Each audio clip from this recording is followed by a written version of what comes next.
The Governor of the Central Bank of Kenya, Dr. Patrick Njoroge, will be hosting this press briefing. He will, as is usual, speak through it, make his statement. Immediately after his statement, we shall be taking questions. And for members of the press, members of the media, we have sent out instructions about how to get those questions through to us. You will send those questions, and we'll ask you to identify yourselves by name and by media house, and we shall be asking those questions to the governor in turn. For now, we want to hand it over to the Governor of the Central Bank of Kenya, Dr. Patrick Njoroge, to make his statement.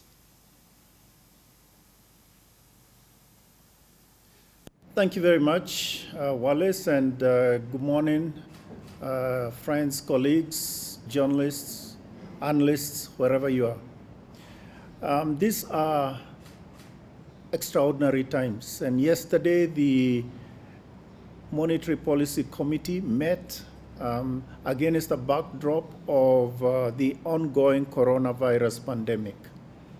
And this, not surprisingly, dominated their concerns and deliberations. The first point I would want to make is that this indeed is a serious issue, a serious concern. It has potential for catastrophic consequences if unabated. And therefore, these being extraordinary times, extraordinary measures are called for. And therefore, it is important for me to remind everyone, wherever you are, to follow all indications that have been provided to us by the medical authorities, and indeed for ourselves here in Kenya, the Ministry of Health, as our lives depend on it.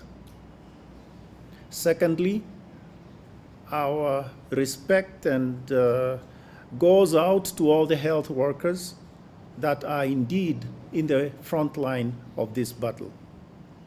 But what is really going on with regard to the economic impact? And that was really the question that the MPC members conceded. First, we have seen around the world, and in particular in China, factories were shut for an extended period. And as we know, the indicator, the PMI, for February was at an all-time record low of 35.7. Indeed, also the services PMI was also at a record low, 29.6. We also know that supply chains have been broken, disrupted. Thirdly, we have seen the financial markets globally react violently. And this violence has been seen in the huge movements has been seen in the markets. We know that we've hit, for instance, in the large financial markets, we have seen extreme volatility, record high. We've seen the various equity markets drop deep into bear territory. We've seen the yields of the various instruments, indeed, the US Treasury, 10-year US Treasury at an all-time record. Currencies also have moved massively. Incidentally, we did see the British pound at a record low. I mean, it has not been this low in 30 years. These are significant movements that can dislocate the markets and indeed can have significant consequences across the financial network and indeed even to the businesses, regular businesses. We've also seen central banks and other authorities move quickly, but also with appropriate size, massively. Fiscal authorities eventually did move, but markets have not been comforted by those announcements that have taken place. Most recently, we've seen a coordinated movement by the central banks and indeed the authorities in the G20, which was something we had been calling for quite some time. Coordinated action is what our world needs today. Now, true to Churchill's statement, maybe they did move eventually after exhausting all other opportunities, but they are here, and we are pleased that it's time for action. Another indicator, and again, this is again talking about the backdrop of the discussions that took place, is the price of oil, which has also has plummeted quite sharply. From our perspective here in Kenya, our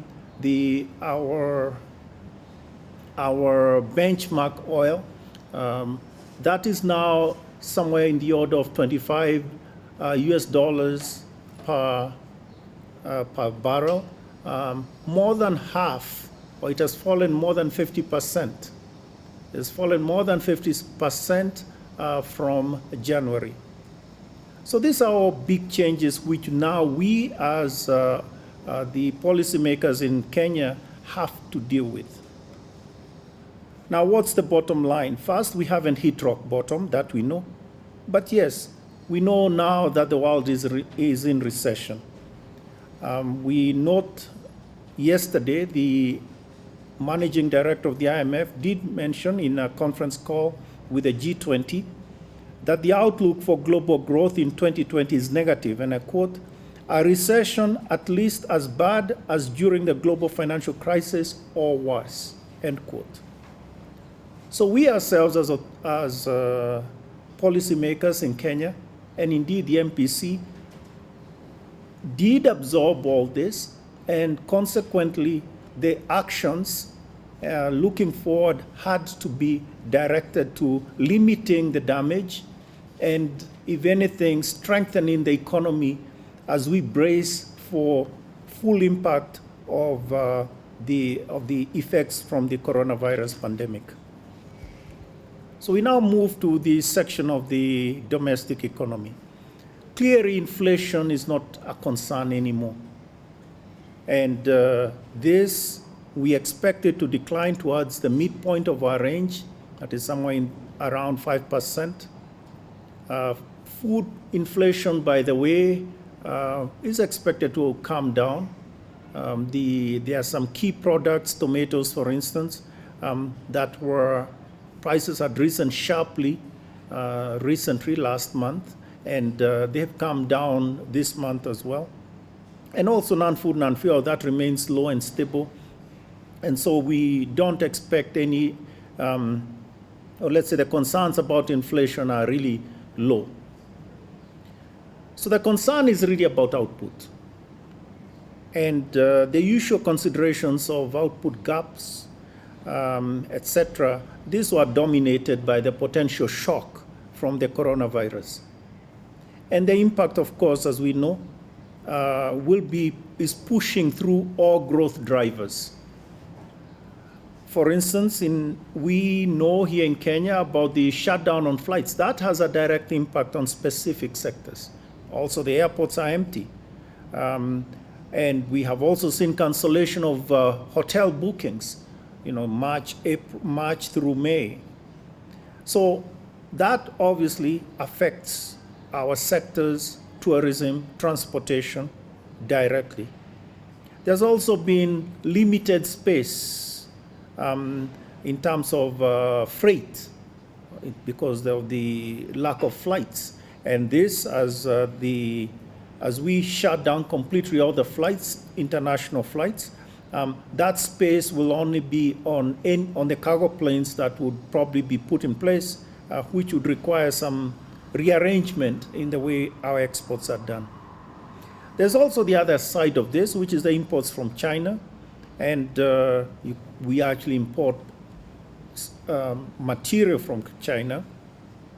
And the expectation, of course, is that we could probably redirect some of these imports from other destinations, other sources.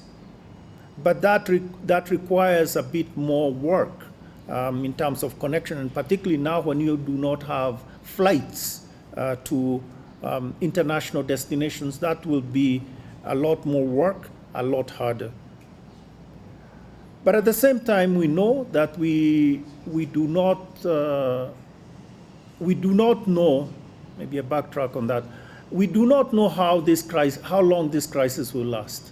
So we had to take sort of an educated guess in terms of the recovery.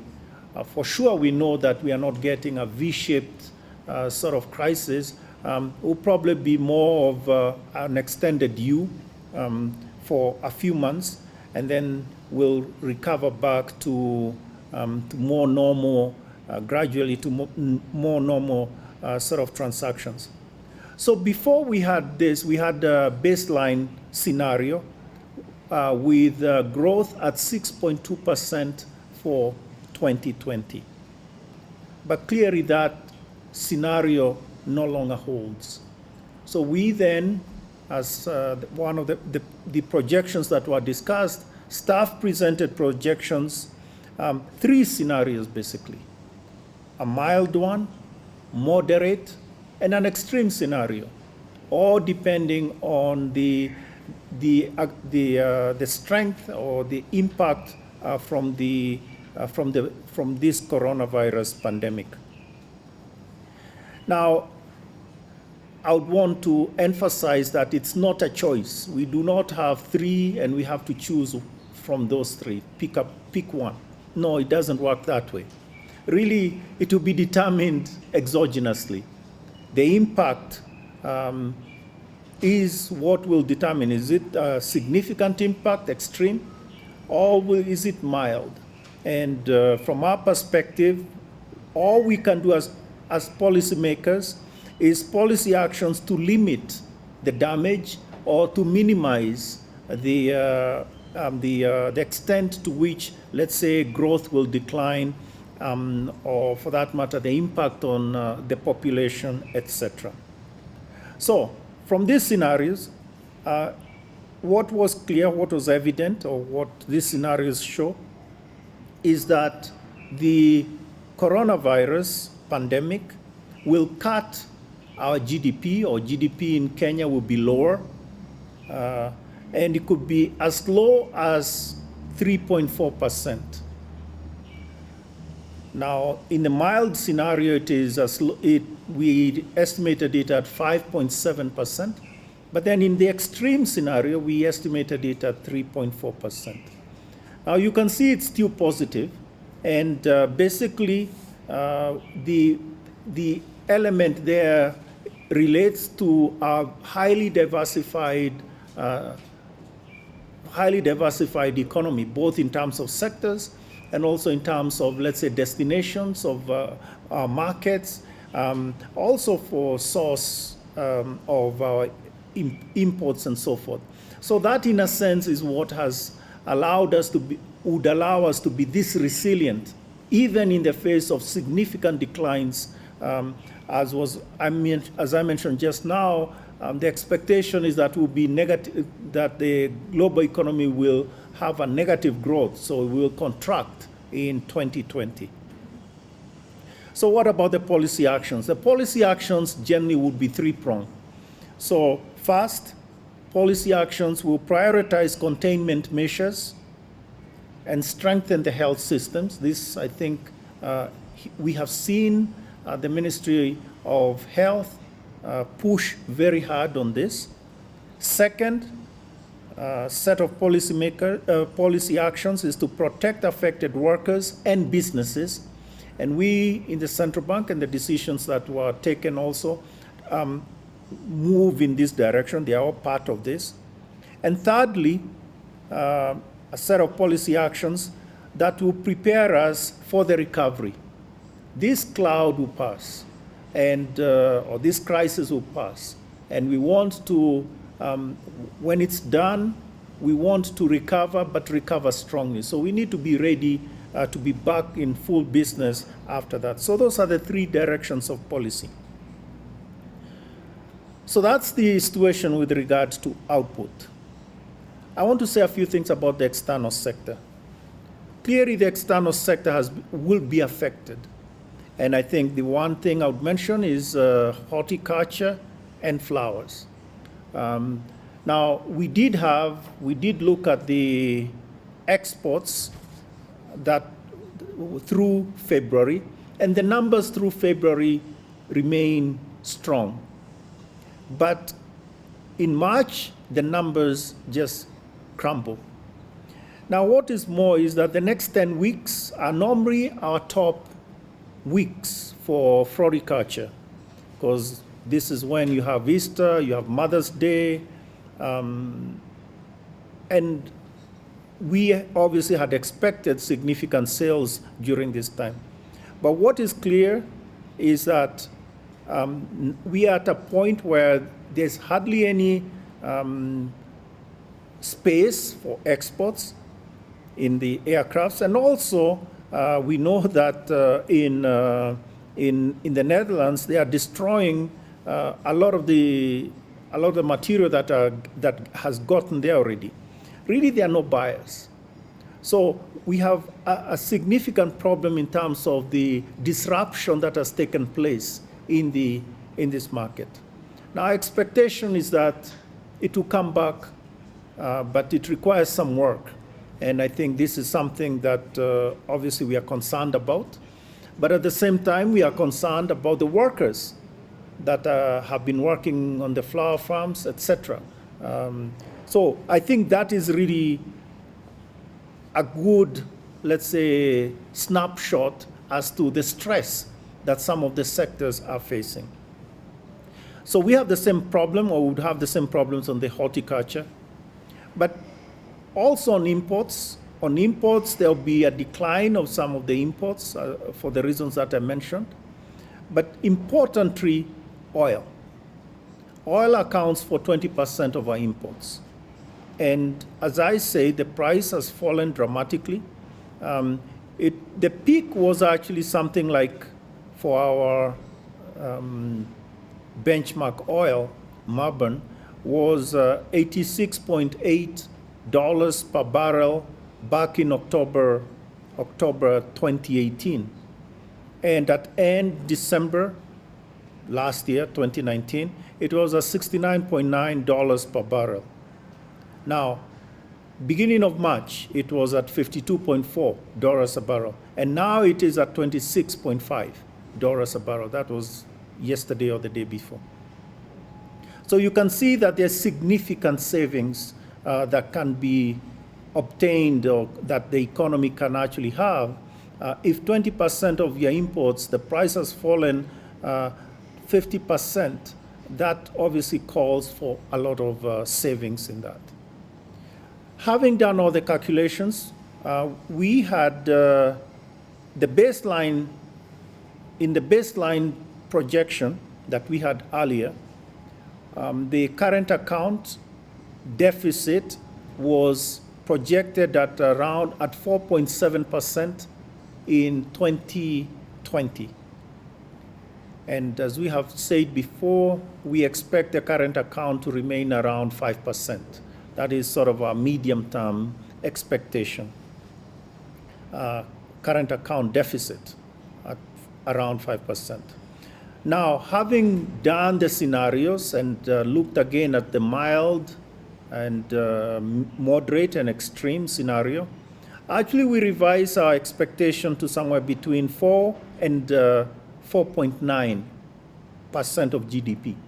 So you can see that there are compensating changes in our balance of payments, and therefore the current account doesn't move significantly, doesn't move dramatically. But there are some important elements in there that we need to watch, one of which is remittances. Remittances very much will depend on the duration of the crisis. I think in the short term, you may not expect much change. But I think as let's say Kenyans in the diaspora, if let's say the crisis lasts long and they are jobless, or the lockdown effects and things like that, all that obviously may lead to some reductions in remittances. But at this moment, we don't expect that to move significantly. Now, there's also some other new transactions which are in the financial accounts. And again, what happens in the financial accounts, a lot of that depends on the duration of the crisis. And for instance, but there are some new elements which I would want to mention. We expect some new flows in the very near term. And these are related to the crisis. And this relates to the, let's say, IFIs, international financial institutions. So, for instance, we are expecting emergency. We've already made a request to the World Bank on emergency support related to the coronavirus that will be directed to the Ministry of Health, the various operations that they are doing, the Ministry of Health. The request has already been sent in, and therefore we expect something in the order of 50 million US dollars in the very near term.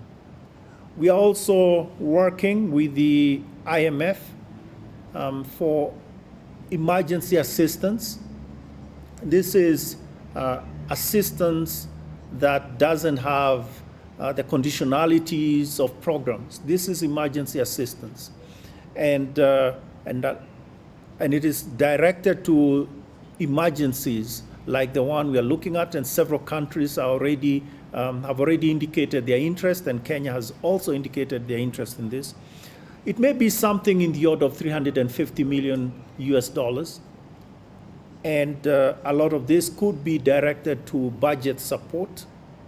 We are also working with the World Bank in the context of their DPO, for additional assistance there, something in the order of 750 million US dollars.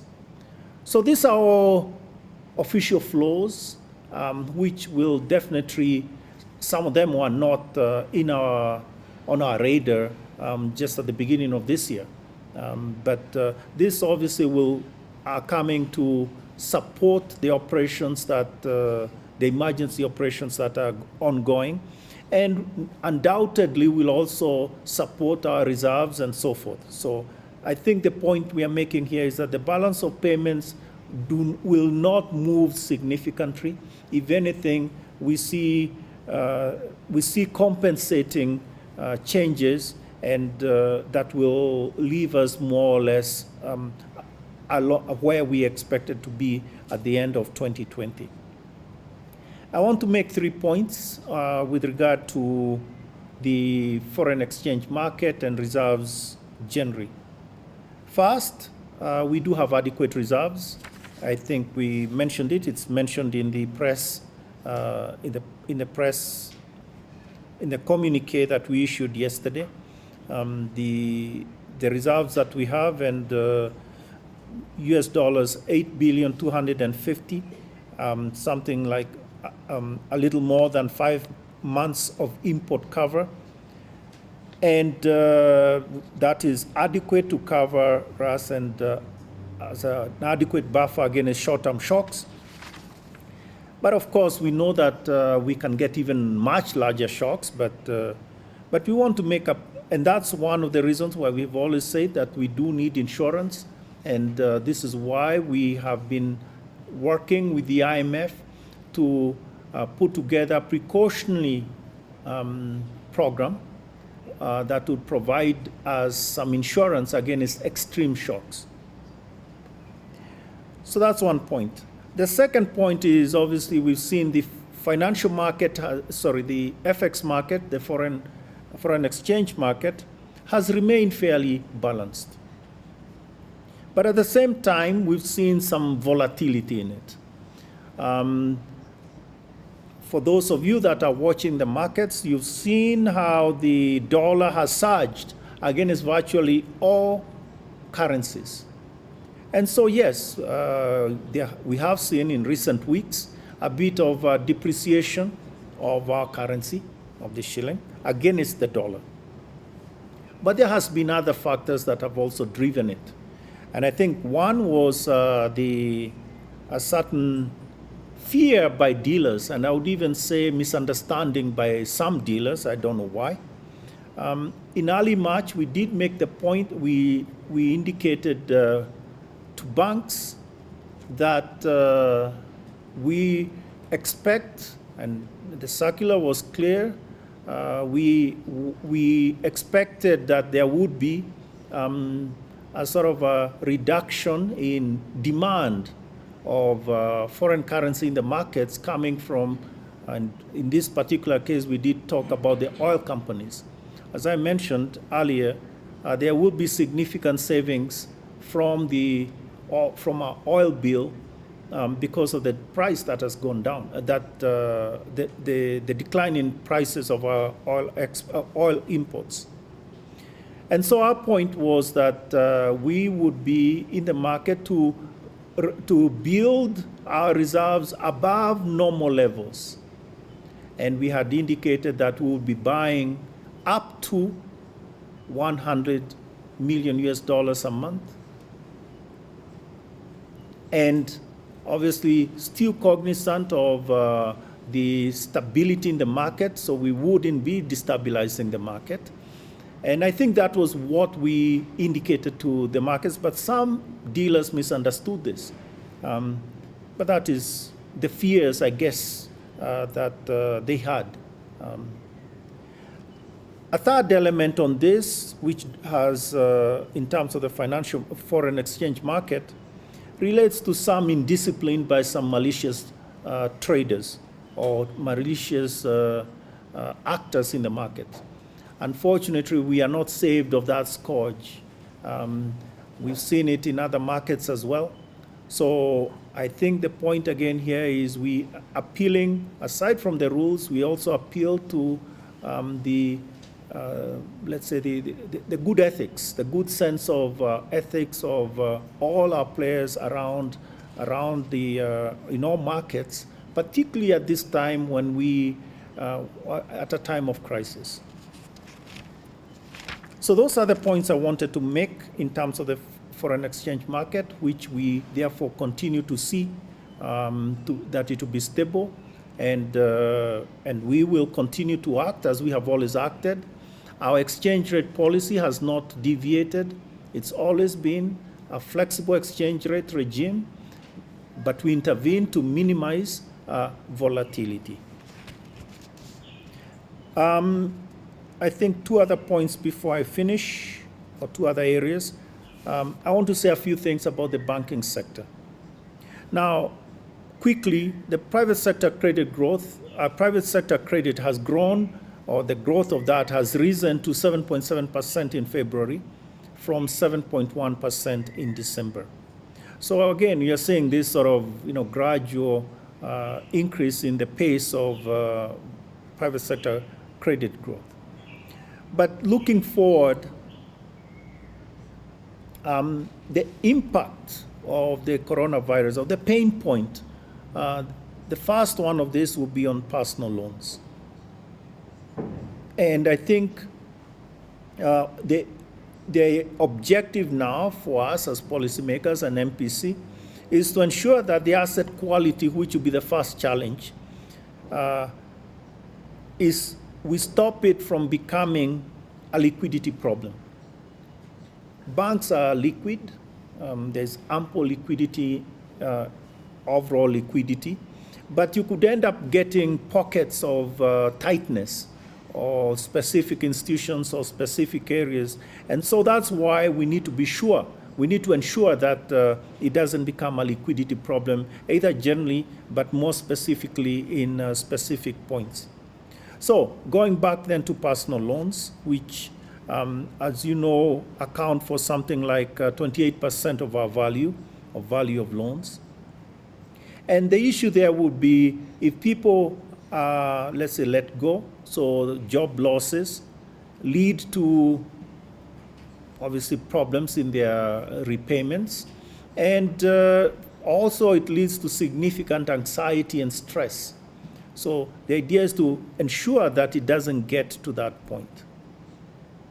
So the MPC's decision, or the decision that the MPC took, have to be seen against the backdrop of decisions taken last week. So we do know, you do know that, or you know that there were decisions that were taken, and the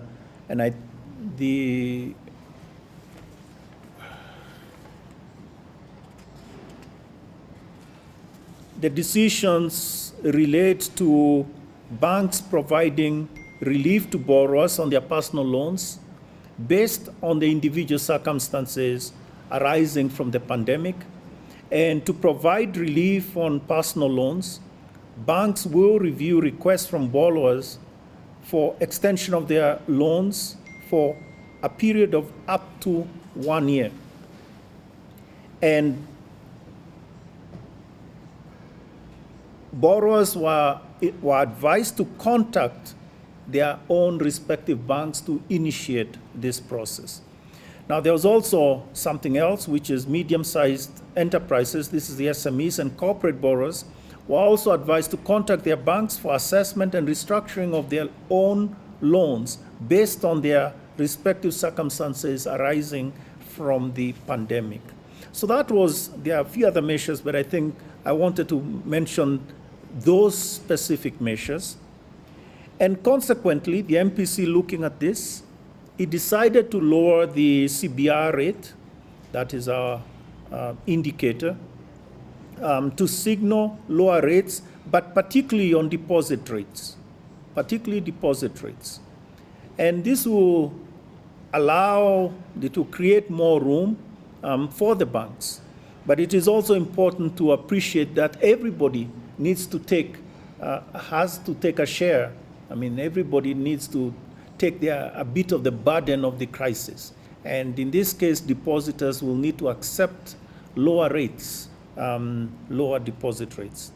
Secondly, the MPC lowered the cash reserve ratio by 1 percentage point to release liquidity that will help bridge the gaps that would be created by the restructuring.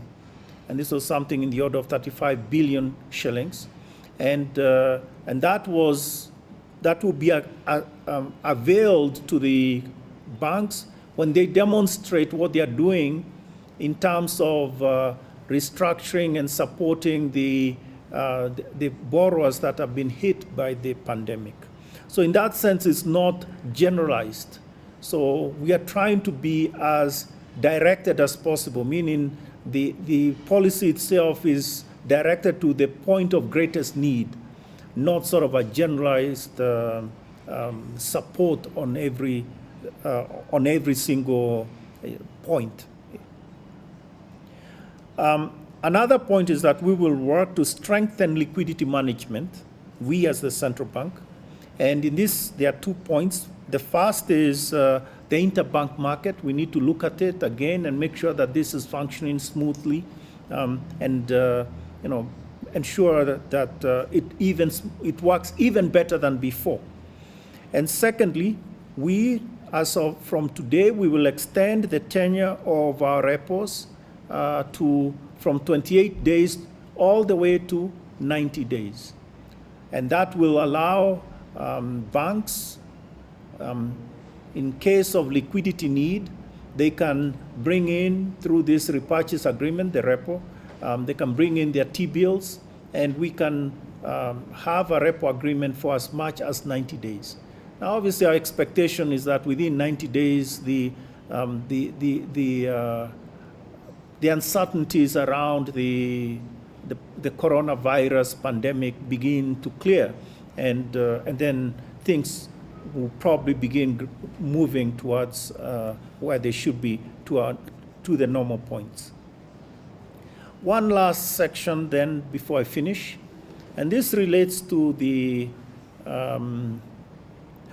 I should also have said that in addition, we've also seen that banks have been, banks of course support the measures that we announced last week, but they've gone further, and their banks are moving on their own to provide even more relief to some of the noted sectors. For instance, the SMEs, and indeed also personal loans. So those are things that I think you'll see more and more as in the next few days and next few weeks. So the last point relates to the things on the fiscal measures and things relating to the government. And the first of this is the pending bills, which we have seen. The payment of pending bills have gone relatively well over the last couple of months. And there's very little pending bills from government. That's the national government. And in the counties, we have seen, of the 47 counties, we've seen 16 have fully paid their pending bills, and 31 still have some pending bills to resolve. So we have actually seen the benefit of this from the perspective of some of the businesses that were owed this money. So that is a significant support, as it were, for our businesses. And then secondly, we expect a fiscal package very soon, targeted and with involvement of the private sector and labor. It is important that that all three parties work together to put forward a strong and targeted fiscal package that will help push us or limit the damage and the cost of the coronavirus. So now I finish. From the perspective of the central bank, we stand ready to ensure the smooth operation of our financial markets and the stability of the banking sector. I'm also reminded that the crisis started in Wuhan in China, and it's interesting to note that today they announced that they will end the lockdown in Wuhan in April 8th. So they're already signaling that the lockdown will be ended. So that's the rainbow. And indeed, in the province of Hubei, the lockdown ends tonight. This is significant. And we are very happy that they've made those steps after what obviously has been a rather tough several weeks. Now, at the same time, it's interesting that the word crisis in Chinese has two characters, and the characters relate to danger and opportunity. So yes, we do see danger in this crisis, but we also see opportunities. We are reminded of our connectedness, our humanity, and we will beat this together as a country. Thank you very much. Thank you very much. That was Governor Dr. Patrick Njoroge, Governor of the Central Bank of Kenya. And you may have realized that this press briefing is being carried out purely on the web. You're receiving this through various channels, the Central Bank website, YouTube, Facebook, Twitter, and the different television stations that have picked up this feed that we have. And what we've asked you members of the media to do is send through your questions on the different channels. We have the channels that are open to you. And so, Governor, I want to start giving those questions to you. And I'll start with a question from Fred Aminga of the People Daily. His first question is, looking at other nations already hit by COVID-19 and their economic safeguards, what would it take to bring the benchmark rate to zero? Looking at other nations already hit by COVID-19 and the economic safeguards, what would it take to bring the benchmark rate to zero? That is Fred Aminga from the People Daily. Thank you, Fred. I don't know what the value would be for bringing the benchmark rate to zero. But I think the point I would make is that maybe you are comparing us with the US and other advanced economies. The question I would have is first look at where the interest rate, the real interest rate would be, right?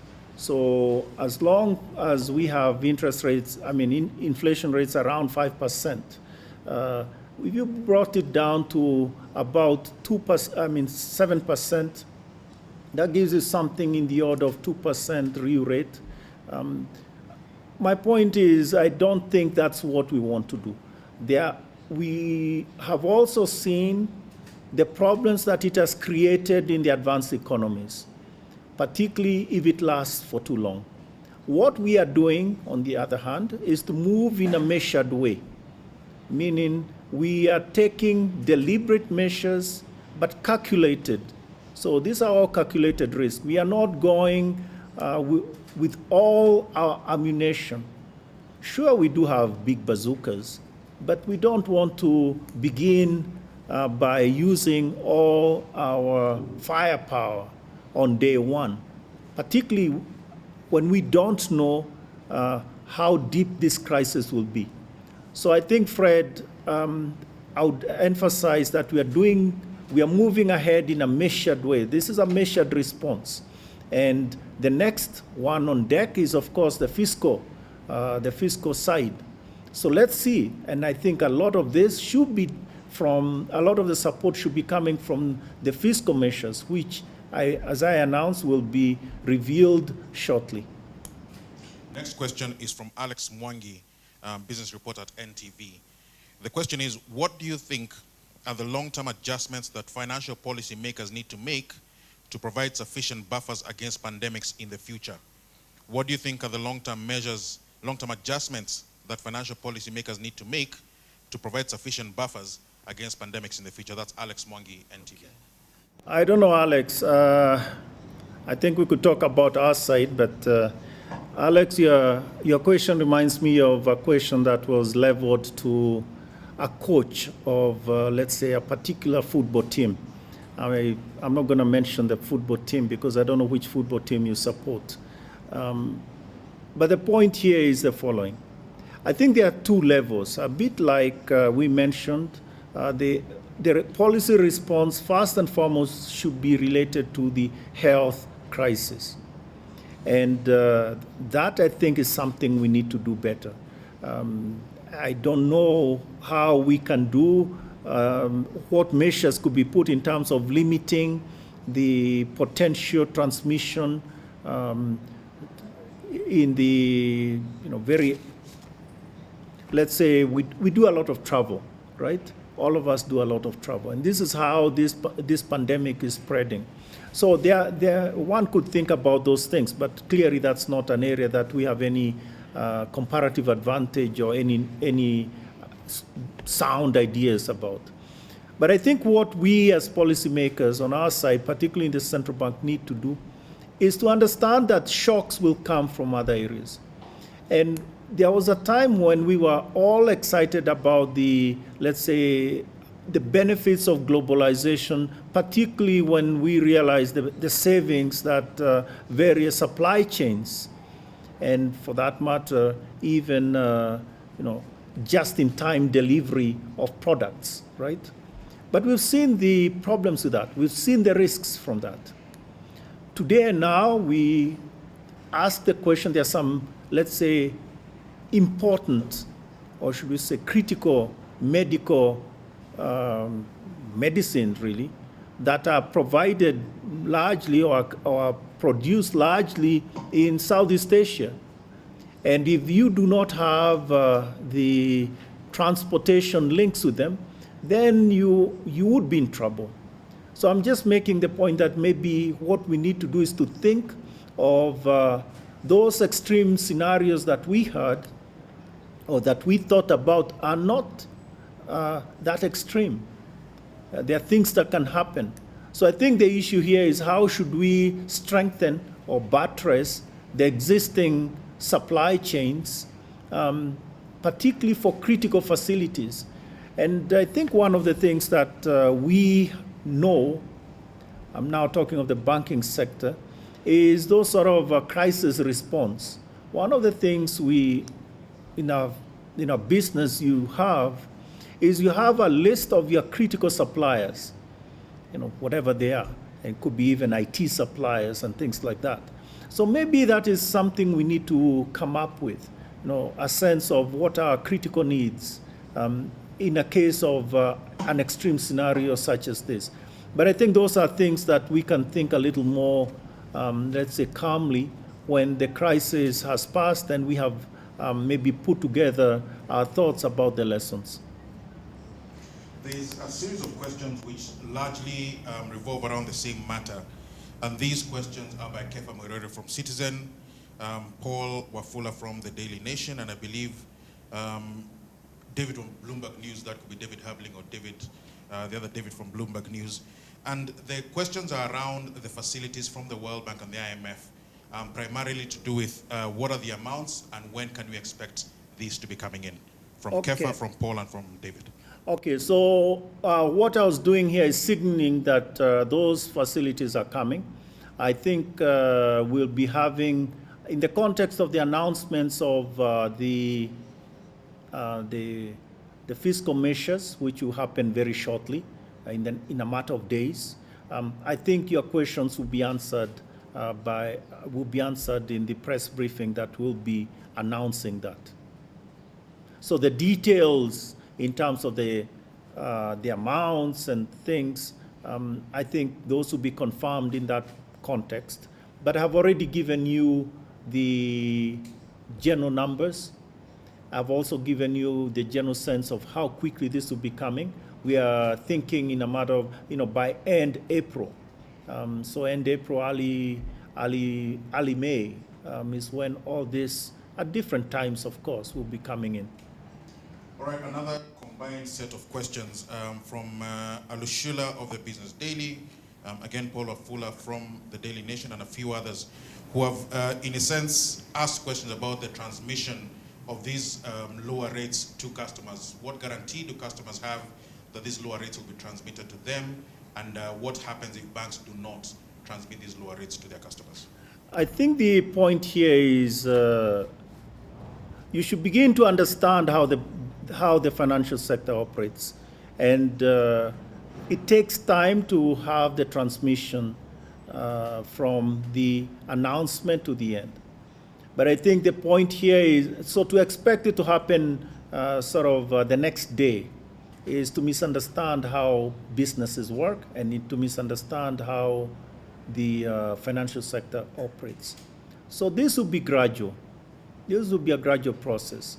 Actually, our estimate is that it takes about 2 months before things begin to be, for us to begin to see that the changes are taking place in the borrowing rates, right?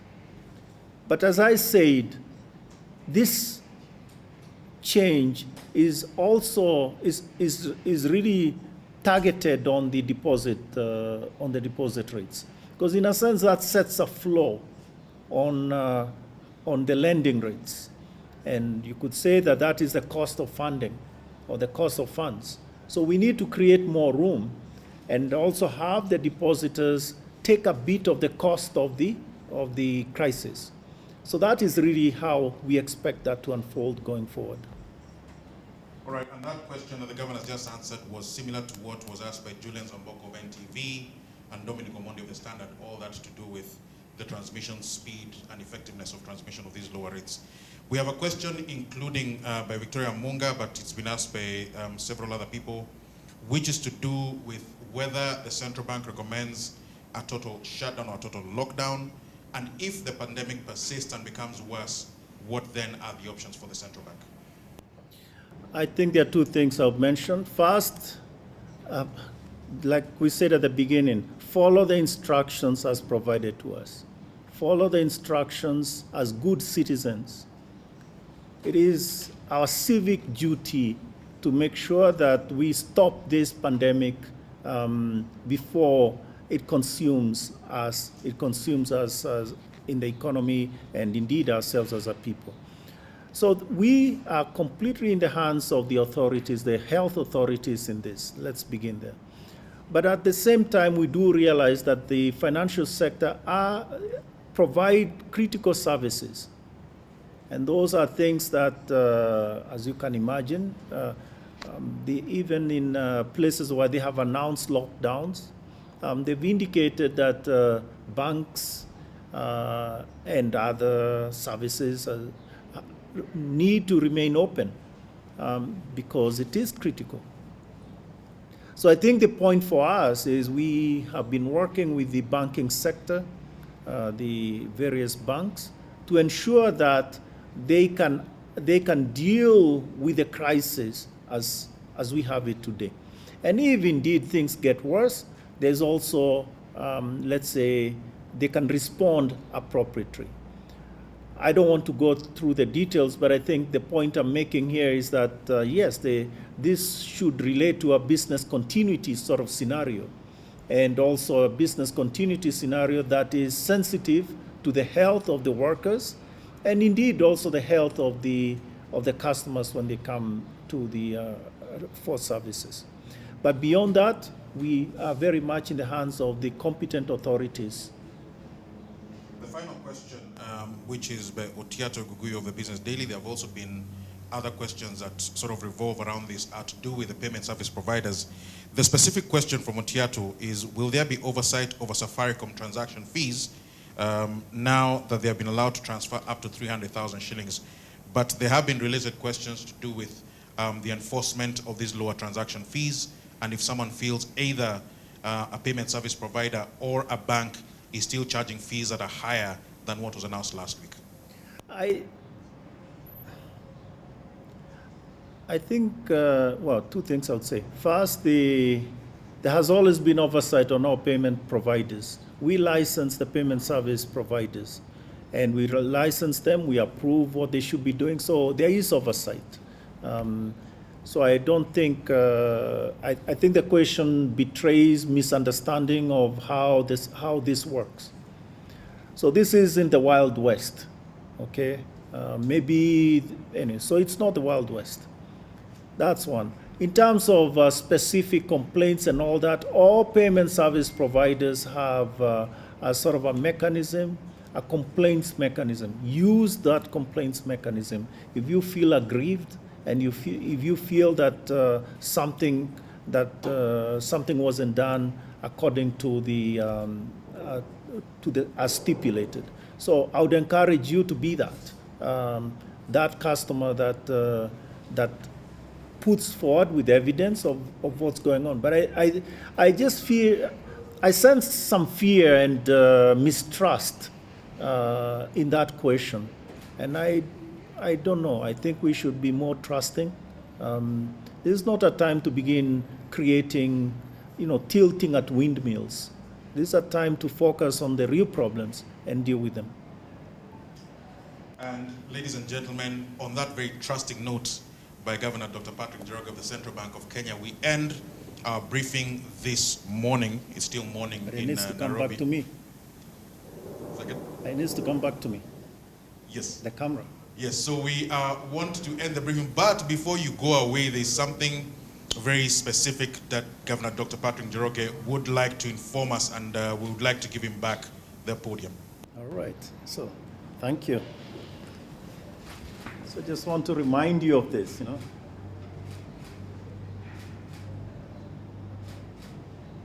There will be sunshine after the rain. All right? And on the back side, so there. Thank you all. Thank you. Okay, good. Then we can go.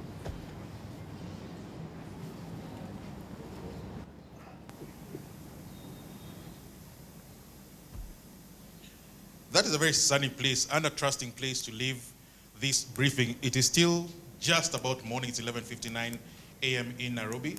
This briefing that came to you live on the different platforms, including your television platforms, when we do have another one to update you as to not just what's happening with regard to the pandemic, but general issues from the Central Bank of Kenya, please keep it posted on all our channels. On Twitter, it's at CBK Kenya, on Facebook as well, and on all the other platforms where you're used to receiving us. But for now, we would like to leave it there. Thank you very much, and see you for the next one.